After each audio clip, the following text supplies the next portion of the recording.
Hello, welcome to Widow Talk, real conversations about the stuff people just don't talk about. Today, I'm joined by Kim Skuce Morgan-short, who is one of our members here in Brisbane. Kim was widowed at the age of 34 when her first husband, Shorty, died in a military jet crash accident 21 years ago. Mm-hmm. And then unfortunately was widowed again just over a year ago when her second husband, Stu, died at the age of 49 from cancer. Thanks for joining us today, Kim, to come and have a chat. Thanks very much, Rebecca. So to start with, can you please tell us a little bit about your first husband, Shorty, how you met and what your life was like together? Well, we met, I was actually dating somebody else in the military, and I met Shorty at the time. I then split up with that person and got together with Shorty, who was a little bit younger than me. And at the time I thought, oh my goodness, you're in the Air Force, you're a pilot, and you're everything I really don't want in a man. And he was like, no, you need me. So I just fell madly for him, this big, tall, enormous bloke called Shorty, which was really funny. And I didn't even really know what his first name was for a long time because everyone called him Shorty. And I thought his name was Shorty because he was so tall, but it turned out that that was his last name, Short. So he was just Shorty. And everyone else, you know, in America has a nickname when they're a military pilot, you know, Maverick and Goose. And no, I get Shorty because it was his last name. Come on, couldn't we have a cooler nickname? I had a child when I met him, and I met him when that child was 8 weeks old, Ben, and he just took Ben on as much his as anyone else's, and he said, that's good, I want kids, so you've already got one, that's got me started. And we went on to have two beautiful daughters together, Sophie and Abby. Ben has since become an Air Force pilot as well, and he is now an instructor pilot in the Air Force. So all of these things come around, and we had, you know, an amazing marriage.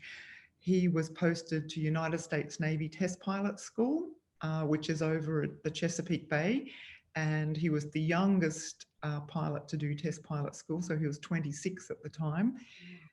So we packed up and went over there, and our first child together, the second child, Sophie, was born in America in 1993, and we just made so many friends and had such an amazing time in America because we were the Aussies, the Aussies, and all of our American friends just loved inviting the Aussies to the party.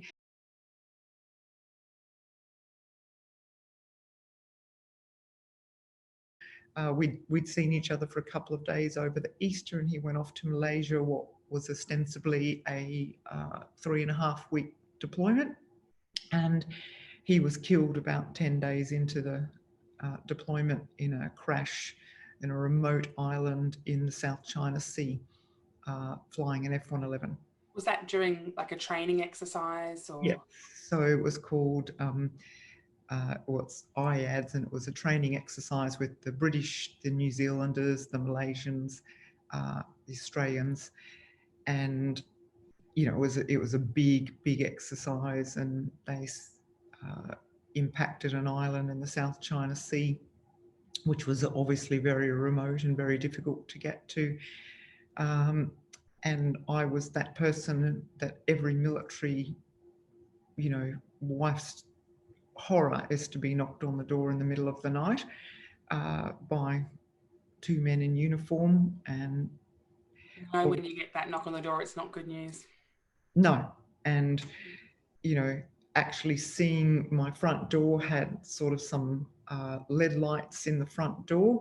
And as I turned the outside light on, and I'm in this incongruous hot pink satin pajamas, and I could see as I turned the outside light on this sort of blue uniforms. And I mean, that can only be bad. and it turned out to be Air Force uniforms. And of course, because they couldn't find them and they hadn't got to the island, they couldn't tell me if they were dead or not. They're not allowed to tell you that until it's confirmed. And I guess that's one of the most terrific things, the knock on the door. But essentially, one of the people who gave me that news, I just wanted the truth. I said, you know, what is going on? And he said, look, Kim, honestly, I don't think you'll get any good news tonight.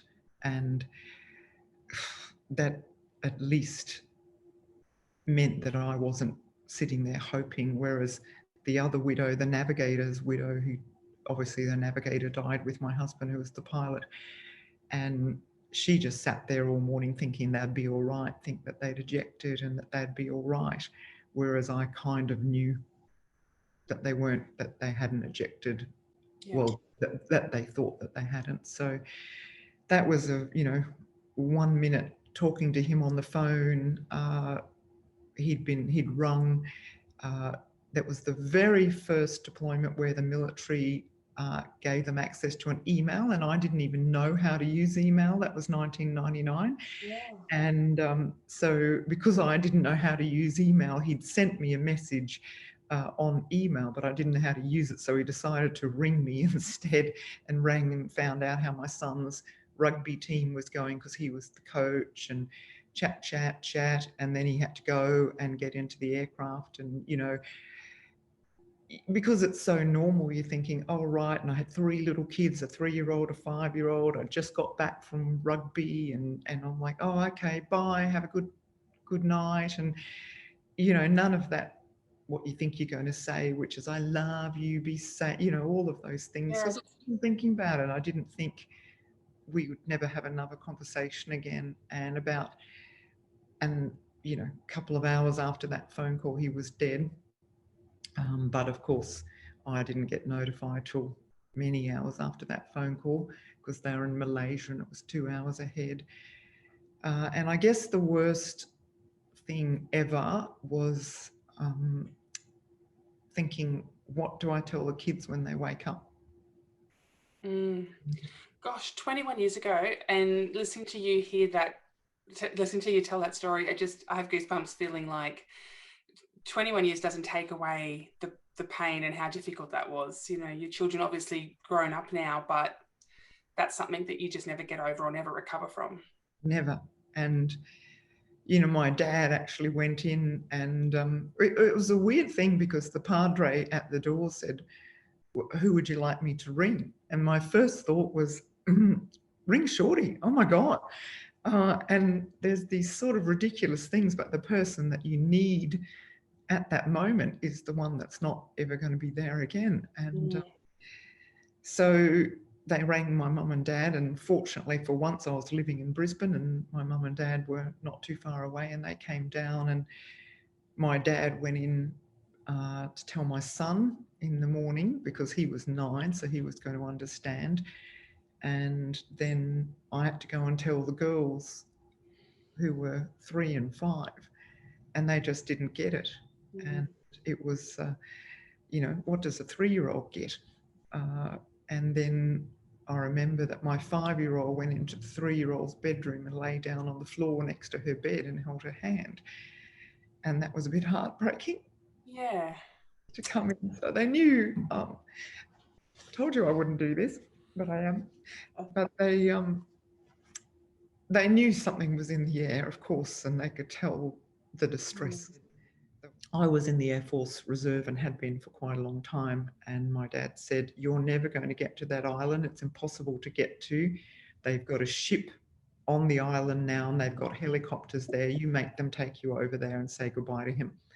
And I'm so grateful that my dad said that, because my mind was saying, he's spread over an island. I'll never get him back. I need to go and say goodbye. And interestingly enough, I just put my foot down and I said to the Air Force, you're taking me. I'm going to the island. And to their credit, because I was an Air Force officer myself, they put me on a plane. I had to pick an escort. chose one of my good friends, an older fellow who had been in the reserve with me for a long time, but he had been long time in the Air Force himself.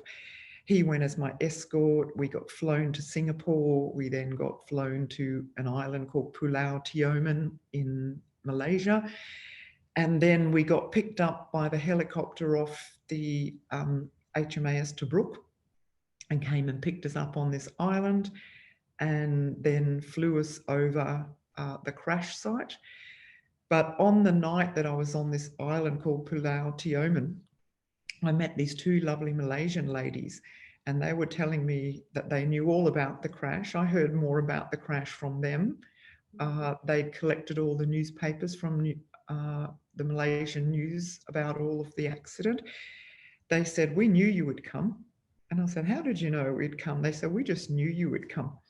And so they kind of expected me to be there. And I told them that the night before my husband had died, he'd won a satay eating competition. So all the pilots or the aircrew used it. The little Malaysian satays are about this big. And he was a very big man, huge, and he could eat a lot. And he'd apparently won the satay eating competition, and he'd eaten 122 Malaysian satays in one sitting over several hours the night before. And he'd then apparently finished it off with an ice cream cone, one of the guys said. So I was telling this story, and these little Malaysian ladies were like, "Oh, no one could eat 122. And I said, "No, seriously, he is." And I told them I was being picked up the next day to be taken to the crash site. So in the morning, I came out to go and wait for the helicopter. And these two beautiful ladies, Rosanna and Rosita, their names were, came out. They had gone around the island and collected 122 satay sticks. Oh. And they had threaded 122 hibiscus flowers onto this beautiful wreath. They made sort of like a pole of satay sticks and hibiscus flowers. And then they made a separate arrangement for Nige, who was the navigator who died as well. And they asked me to take them and to put them at his resting place, because that was so impressed he could eat 122 satays. And I thought that was the most divine thing. So they went across in this helicopter with me, and we were hovering over the crash site. The guys in the back of the Sea King helicopter lowered it down on cables to the accident investigation team that were on the island. And I'm friends with the doctor, Tracy Smart, who was an Air Force doctor at the time, who became the head Air Force doctor eventually. And she put that beautiful wreath of satay sticks down near the crash site, and I got hovered. But one of the most moving moments was then after we did that, we actually came back and landed on HMAS Tobruk, and the captain wanted to say hello to me on that. And as we came in, I was unaware, even though I was in the military, that when they land a helicopter on board a rolling ship, they have to kind of smack it down. And I'm sitting strapped in with the door open, and next thing you know, we've smacked into the landing pad on the deck of the ship. And I thought, oh my God, I'm dead. My kids have just lost me. What the heck? But no, that was just how they slam it down on a rolling ship's deck, and I was kind of not prepared for that. And then when I got off the helicopter, of course, you're running with your head down, getting off a helicopter, and I was in a flying suit. And as I stood up after clearing the rotors, every single person on HMAS Tobruk was standing at attention on the deck. And I walked past and they saluted me. Wow. Which was a very emotional moment. It would have been. Gosh, the military do things well, don't they? And I guess being in the military yourself, that would have been even more powerful to have that. I think the people, some things weren't done well at that time. They've improved, as I get to say, because my second husband died and they've done it better. but the people cared.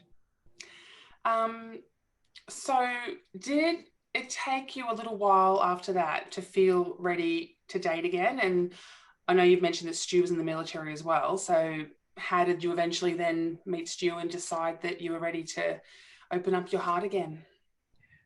Well, I found the whole thing extremely difficult, and I had been working on the base where my husband worked as well at the time. I went back after the Board of Inquiry.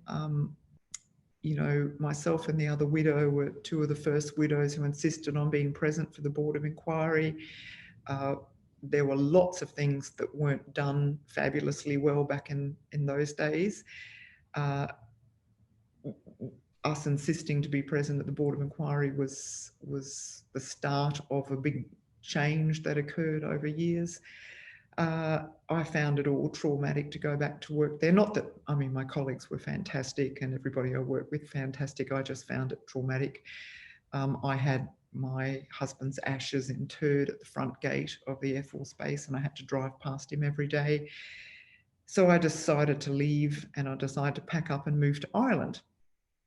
And don't ask me why. I just thought I want to go somewhere where no one knows me. I'm not the widow with 3 kids, and packed up and took a doctor job in Ireland. And interestingly, because I wasn't seen in Ireland as the widow, I mean, they had to make sure that I was a widow. They didn't love single mothers over there. But as a widow, I was welcomed, and I did end up dating a very lovely man in Ireland. And that was sort of just testing the waters. I still wasn't really ready to commit to anyone at that point, although, you know, he was awesome and lovely and kind and all those other things. It just was, the timing was entirely off, and I was in a foreign country and kind of trying to leave everything behind. But when I came back to Australia, it all came back to me in a rush, and I thought, oh gosh, you know, I actually really fell to pieces a little bit. It was about 2.5 years after the accident, and I hadn't seen a counsellor. I had thought that I was tough and I could tough it out.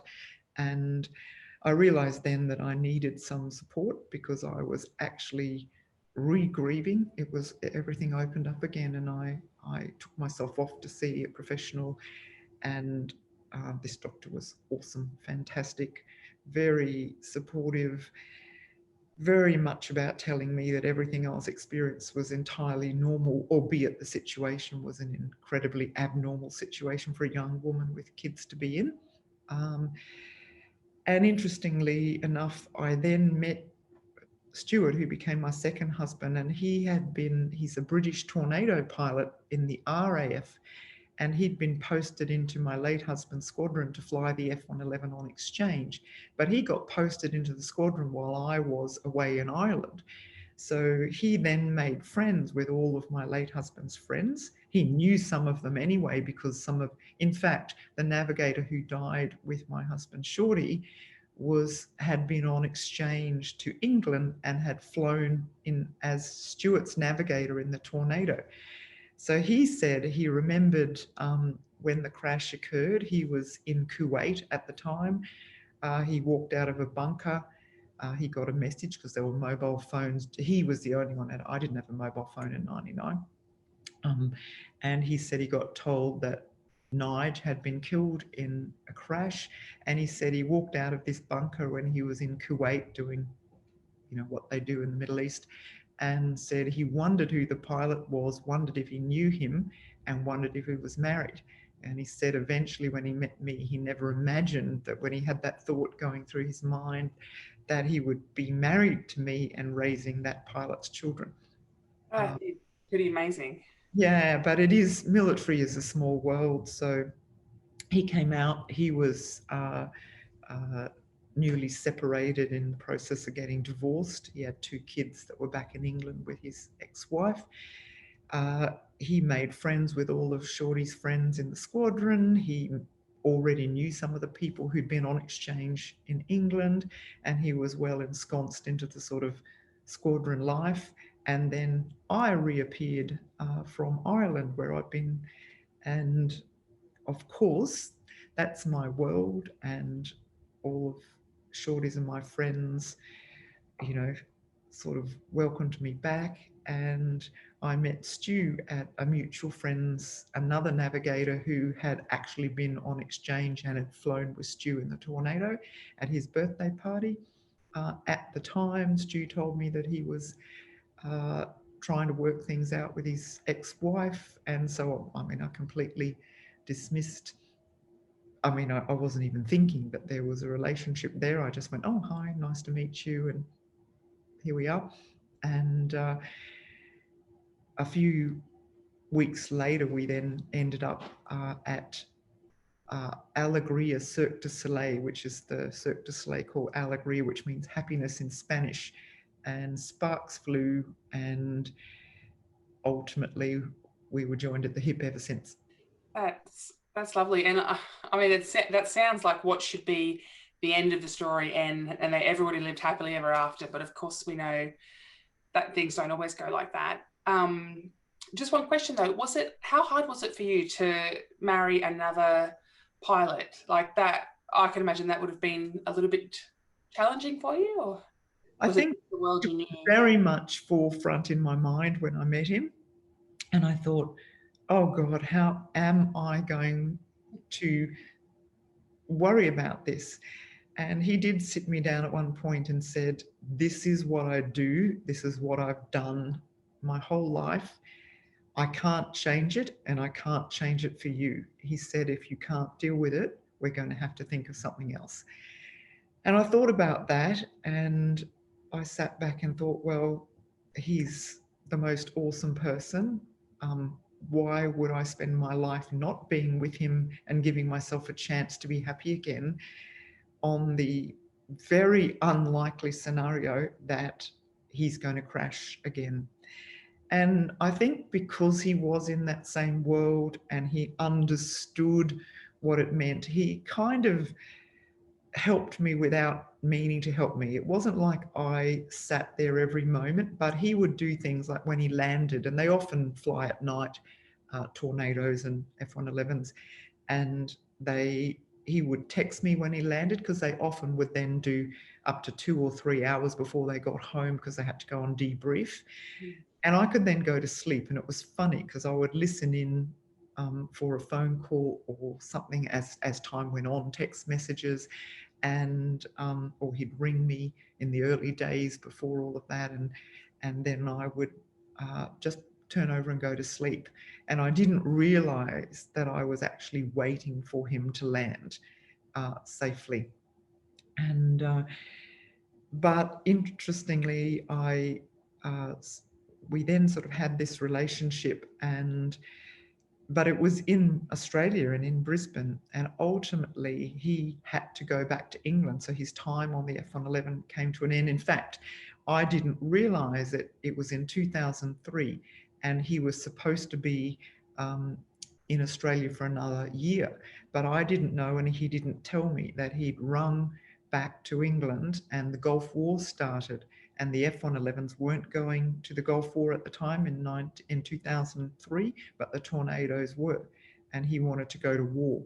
So he rang them and said, I want you to cut my posting short, and I want to go back to the tornadoes in England. So he said to me, I just need to let you know something. I'm going back. There's a war on. I'm going to war. Will you come with me? And I remember being shocked. I'm going, what? Like, what? No, we're not married. We don't even effectively live together. I've got 3 kids. In my head, I'm a widow. I'm like, what? And he went, oh, well, I'm going, and we'll sort it out later. And I didn't really know what to think, except that another friend of mine whose husband had been friendly with my first husband, Shorty, he had left the Australian Air Force and gone to the British Air Force, so the other way around. And he died suddenly at 36 of a sudden cardiac issue. And his widow was a friend of mine, and she came back to have the memorial service in Australia with him. And all of a sudden, this is, you know, now coming up for 3 years or after Shorty died. And I saw that friend of mine, and she was the widow up the front, and I got to stand down the back. But of course, it was all the military pilot friends of ours, all of them, like hundreds of them again. And she's wandering through the whole process in this fugue-like state with two little boys. And I'm thinking, oh my God, that was me. That was me just a few years ago. And here I am, and I've got this lovely man in my life, and I'm about to let him walk away for what? Like, for what? So I can be miserable. So I was at the wake of that friend who died, Andy, and I rang Stu up from the wake, and I said, come and get me. And he goes, what do you mean? I said, come and get me from the wake. So he picked me up from the wake, and on the way home, I said, I'm coming with you. He goes, what do you mean? And I said, to England. He goes, oh God. And he said, what brought that on? I said, life's too short. It is too short. I was just at a funeral and a wake. And he said, oh, well, we better get married then. And I went, well, you better get asking then.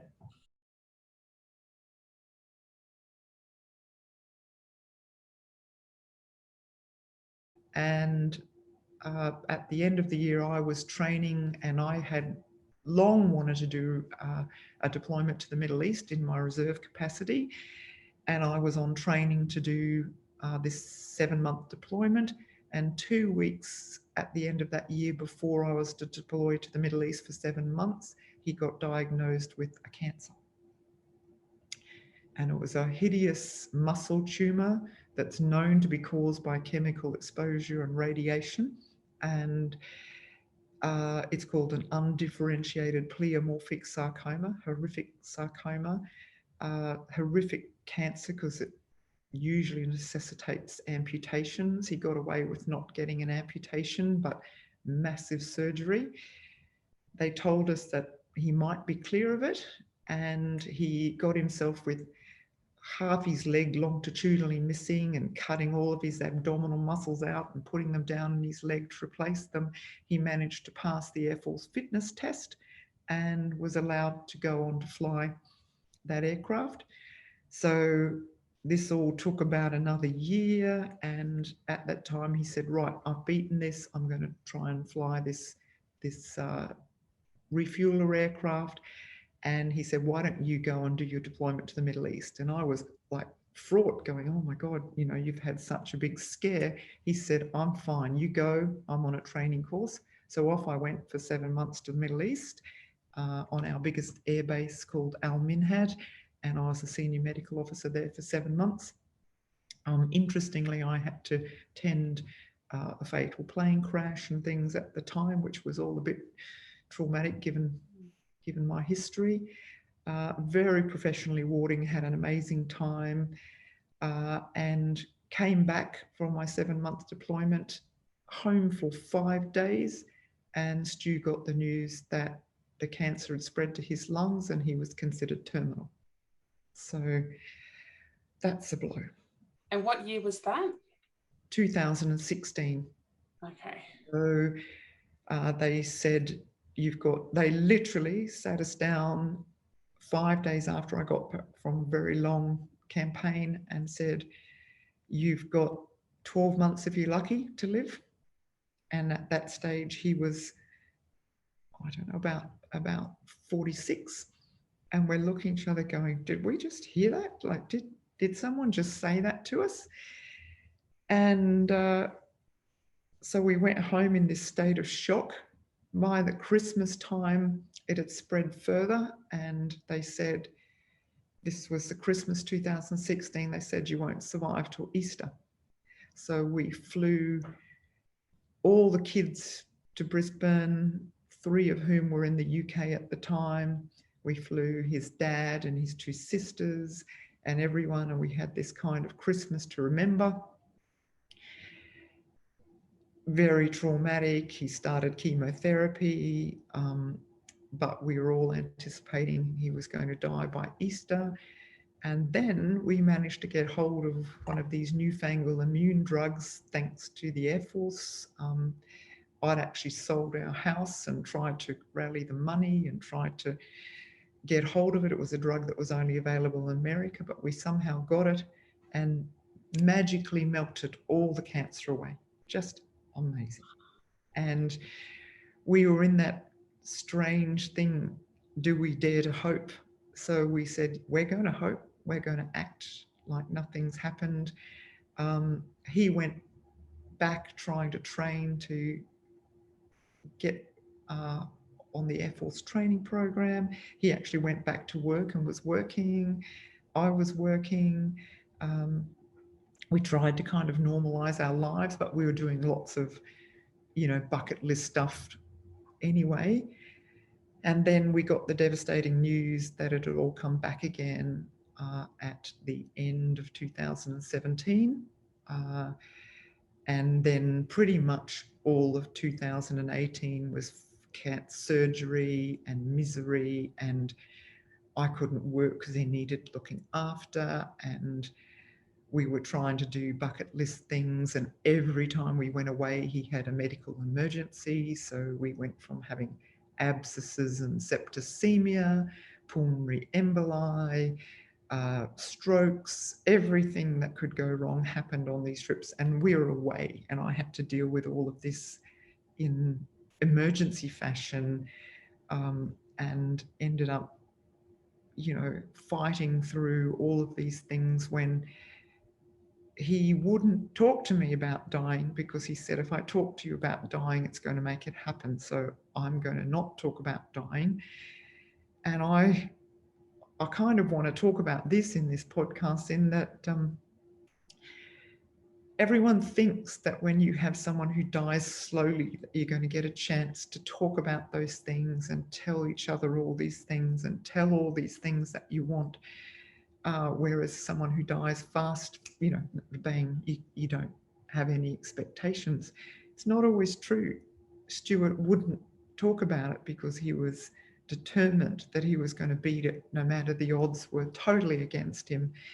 But he was fit and strong and determined and just refused to give in, to the point where I spoke to the Air Force Padre and I said, he had this pulmonary embolus. He nearly died on a golf course in New Zealand. He then told me he wanted to die sitting in our hotel room on the golf course. He said, just let me die here.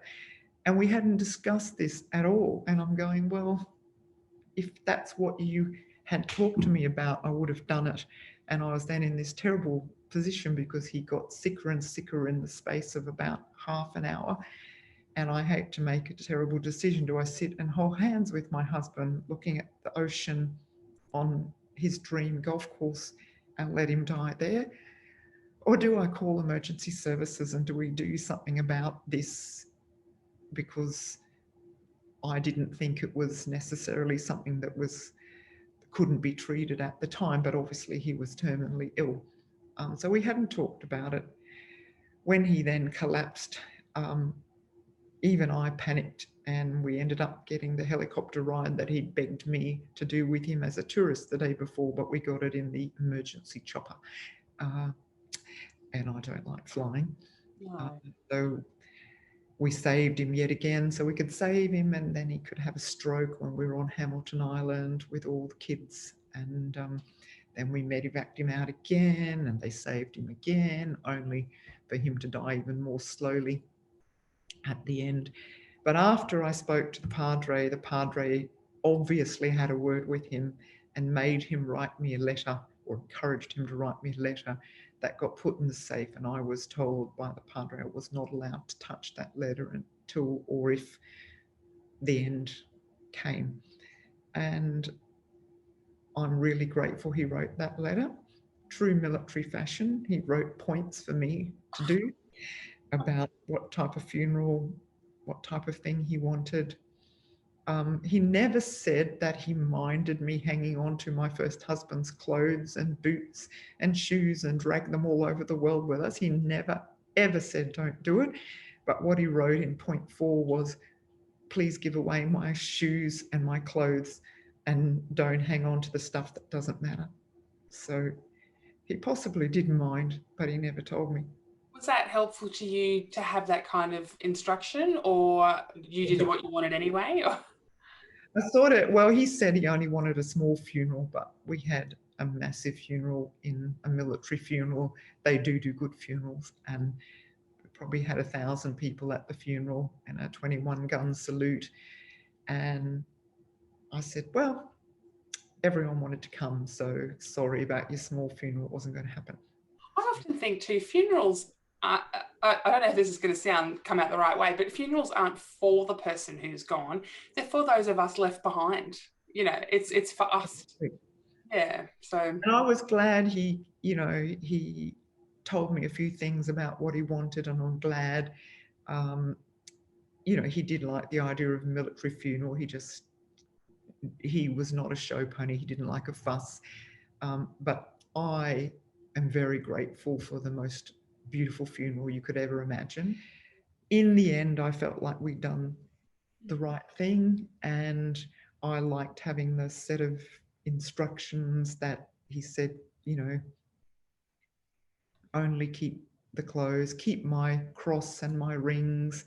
And he said they're the things that will keep us linked when all of this is over. And that was helpful for me. And then he wrote some beautiful things about how much he loved me, which is something I didn't get the first time. Yeah. And not that I didn't know it, but it was beautiful to have it spelled out in writing.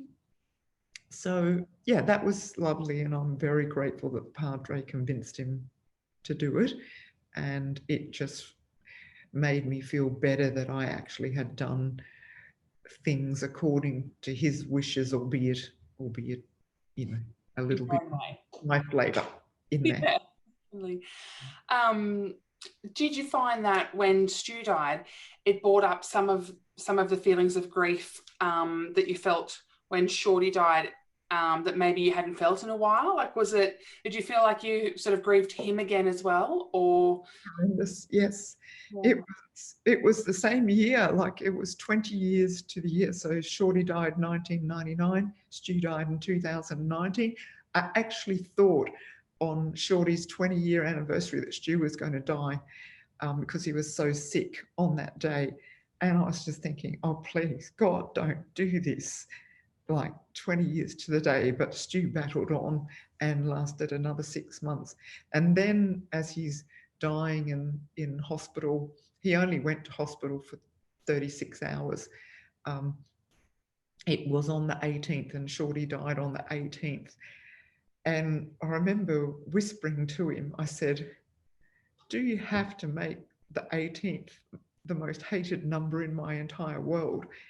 And even though he was so close to death, I felt really terrible then. He hung on until the 19th. And I know he hung in there because of that. And it was traumatic and terrible, but now I hate the 18th and the 19th, so I don't know that it helped me any. So yeah, I just hate that. But I was in a spiral of misery after he died in so many ways, because of, it's just inconceivable, like you say, that you're worried about your second husband. I used to smugly think that he was the safest pilot that ever flew, because God wouldn't do that to me twice. And I was wrong. Yeah, it is. Being a remarried widow myself, it is something every day I am faced with the fact that I could experience that pain and that loss again. And it's challenging. I think you're right. You mentioned that when you met Stu, you had to not let yourself think about it, because you just go crazy thinking about the potential to feel that pain again. But it's very hard to know that after losing a husband and grieving, and then meeting someone else and falling in love again, there's that potential for pain. But I often think when I lost my husband, Dan, I would never have not met him and not had that love and not have that marriage to spare myself from the pain. It's easy to say that now. It's been 7 years for me, so things are a little bit settled in that way. But when I think about losing Nick, my husband now, I have to remind myself that, well, I can't control the future, but I still would have met him and remarried and have the love that we have now, so that that my life has fallen that way rather than have not met him and been alone for the last sort of period of time. Do you feel similar in that, as horrible it is to have experienced this twice, you would never have not met Stu? And we had the most beautiful marriage, and I think I was talking to you before about the fact that I almost was a better wife to him in some ways, because I was aware of that loss, that catastrophic loss, and I was aware that these things could happen. So every day, I really did say I love you before he went to work every day. I left little notes around the house. We just made a lot of each other, and he benefited in ways probably that other husbands don't have, because I was acutely aware of what life is so fragile and can be taken away in an instant, and I was acutely aware of it. So I was determined that if I made everything right, that nothing bad would happen. And if we all had the right life insurance, and if we had everything sorted and everything set up. But life's not like that, and it's not fair. And some of us, it's particularly unfair. But as my counsellor, the doctor that I see, she said, whoever said that life was fair?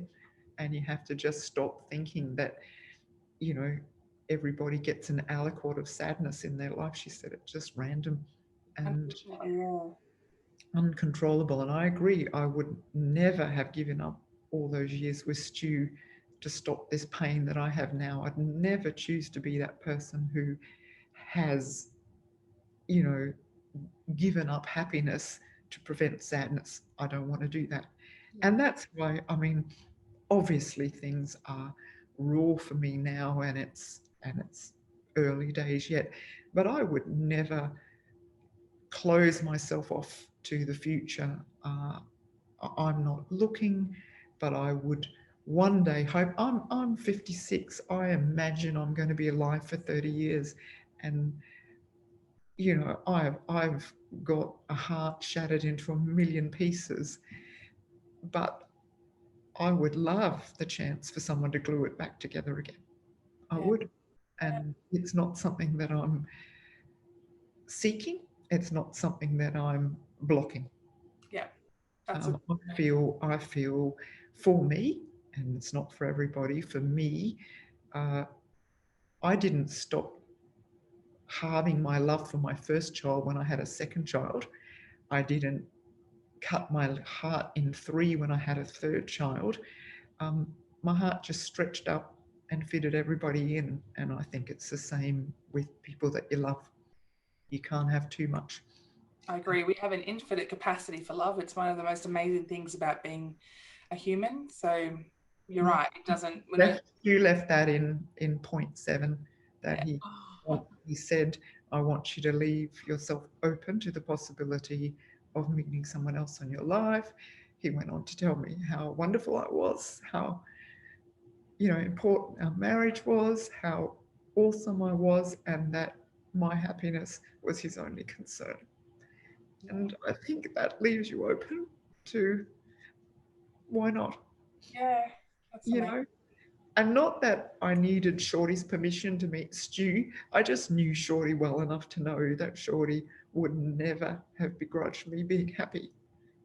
And, you know, I've never stopped remembering him. I've never not mentioned his name when it was natural for it to enter conversation. I told the kids stories about him. I showed pictures. I never had the reason to sort of stop mentioning him. And over the years, it gets easier and easier to mention them and to tell funny stories where they're meant to happen. If the kids wanted to say, oh, you know, what happened in this photo? I'd say to them, Daddy and I did this.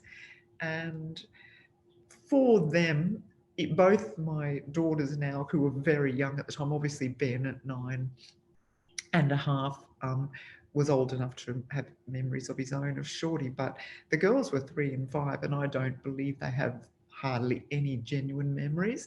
But they actually tell me that they think they remember him, but they don't know if it's a manufactured memory, because every photograph, I told them about the story that went with every photograph, and they know the stories so well that they feel like they know him. Interestingly enough, my mum put some old videos on a dongle thing, and was playing it, and the girls both said to me, oh, we're shocked to hear his voice. He sounds exactly like Uncle Chris, which was Shorty's brother. And hilariously and sadly, I'm the one, I have always thought Chris sounds exactly like Shorty. And when Chris, his brother, rings me on the phone, my brother-in-law, I get this heartbreak because his voice is identical. But my girls believe, they've heard Uncle Chris talking all their lives, and they heard their dad on this thing, and they're both 27 and 25 now, and they went, oh my God, he sounds like Uncle Chris, which did my head in, because it's the other way for me. Yeah, wow. Yeah. It's a love either way, whether they're manufactured memories or real memories. It's so nice that they have that experience and that they have that, that relationship. When I met you at one of our members' coffee catch-ups, you came along with a dear friend of yours, a beautiful lady who was also widowed around the same time. Andrea. Yes. How helpful has that support and shared experience been for you in your grieving process to have that special friendship? Well, Andrea and I were wonderful, dear friends since my 31-year-old son was 2. She was the director of his childcare centre, and I was a bridesmaid at her wedding to Steve. And she was awesome as a support person after Shorty died, and just could never imagine that she'd be going through it. And then Stu actually got cancer before her husband, and her husband then got cancer afterwards, but he died early. In fact, Stu and Steve were in hospital together a few times. I took photos together. Sometimes I'd run up and down stairs, to see him and come down to Stu. And her husband died earlier. And yeah, it's just something that as two buddies, we couldn't imagine that we'd be widowed together. And it's hard. I think it's sometimes hard for her to see me, hard for me to see her, because it does create this feeling of, God, grief, what have we done? On the other hand, I've just bought a property that I'm intending to retire to at Bribie Island, and she is too, and we're going to be these two old widows sitting up on Bribie Island together. So, we're thinking along those lines now and helping each other out. And is it helpful having someone who, as painful as it is to see her grief, that understands your grief? I have some wonderful friends who were very supportive when Dan died, but they could never really understand when I'm talking about the pain that I'm feeling. Whereas my widowed friends, there's that sort of validation or relief that comes with knowing that they understand what I'm trying to say. Do you find that with Andrea that? Oh, well, she's just one of a whole bunch of my friends who've been widowed, believe it or not. And these are pre-existing friends. My best friend from high school, Claire, her husband dropped dead of a heart attack at 49 a few years ago, before Stu died. And she's done it terribly tough. Her son had to resuscitate him on the floor. That her kids were, I think, 17 and 19 at the time. A sudden, unexpected, catastrophic loss.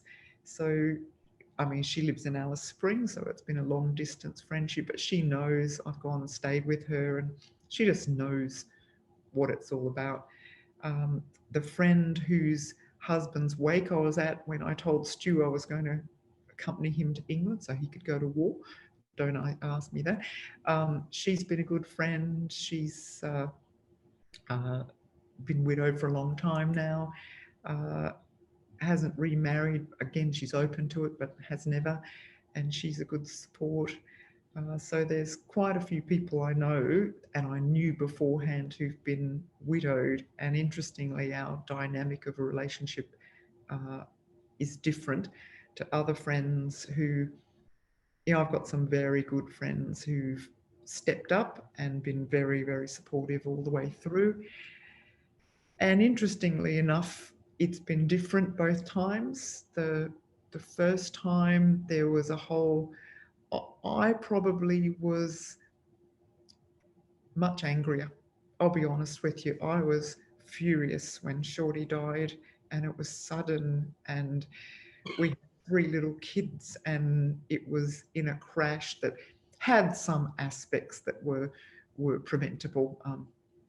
That's a whole nother story to go into, but there were things that weren't done well, and I had to step up and put my soul on the line to try and get those things changed. I became friends with other widows who were in the military who had the same sort of complaints, and we kind of kicked up a stink, which, some people took well, some people didn't take well. But given that Stu died in the military, and albeit not quickly, and cancer's not really anybody's ultimate responsibility, but his commanding officer, and I don't know whether she was a female, whether that made any difference, but she had read all the books, and some of the books that some of my widow friends had written on how to handle a tragedy, some of the things that I forced through, some of the things that friends of mine took up and created. But that particular commanding officer did everything right. So she asked me every time, what would you like us to do? Never just made a decision for me. She spoke at the funeral, she assisted, and then over the last year, she brought some of the guys and girls in the squadron out to Stu's bar, and we had drinks and memory. About 3 or 4 times she came out. She's invited me to all of the squadron functions.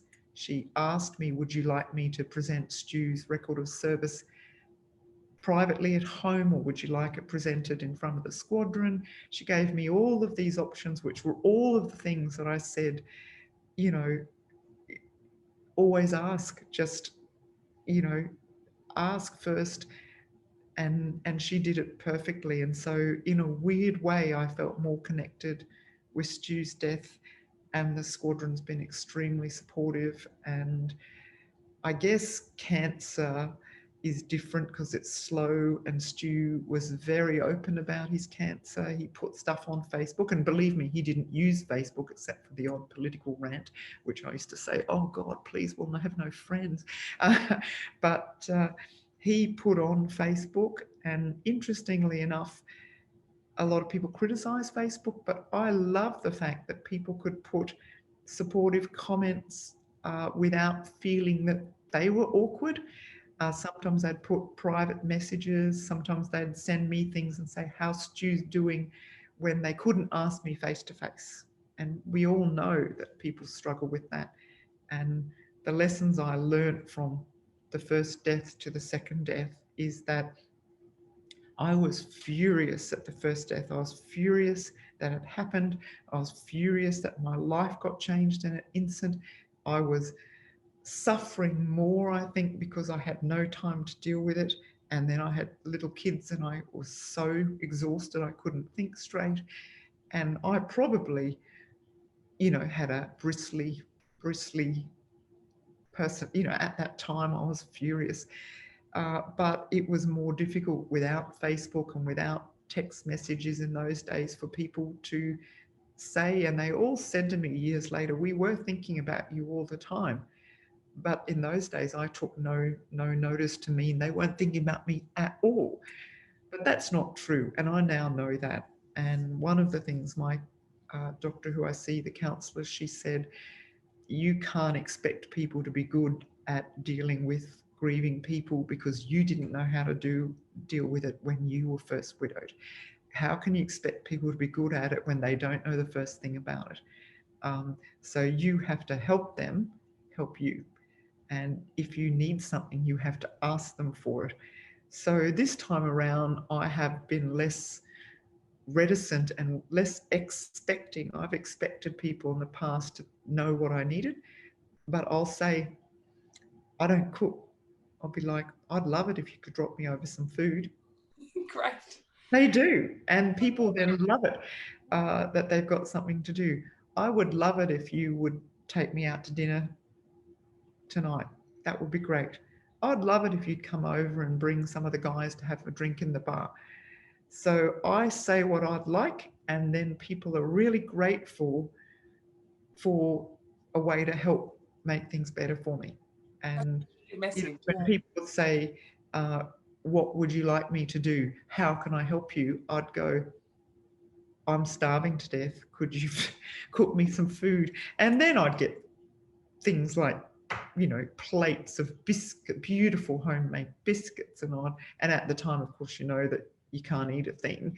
But it was, I learnt from the first time to the second time that people want to help. They don't know how to help. No one's an expert in grieving.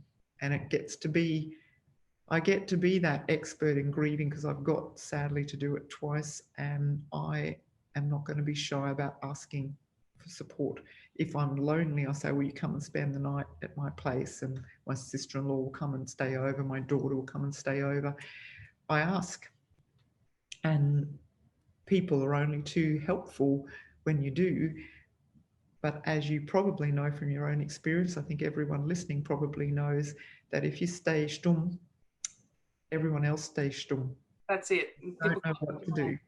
Yeah. Thank you, Kim. That is wonderful message, I think, to finish on, that we should speak out and let people know what we need, because I never knew how to help a grieving person until I experienced it myself. So thank you so much for your wisdom and your openness and sharing your story with us today. I'm sure it's going to help many of our watchers, listeners. I don't know. Yeah. But, Yeah, so thank you so much. We wish you all the best for the future. And if you've enjoyed our chat with Kim today, you're welcome to check out our other Widow Talk episodes on our YouTube channel or on our Facebook page. And you can find out more about First Light at our website, www.firstlight.org.au. We also have links there if you'd like to become a member and join our community for that peer support that we spoke about. That's so important. Take care, Kim, and well, thank you very much. talk soon.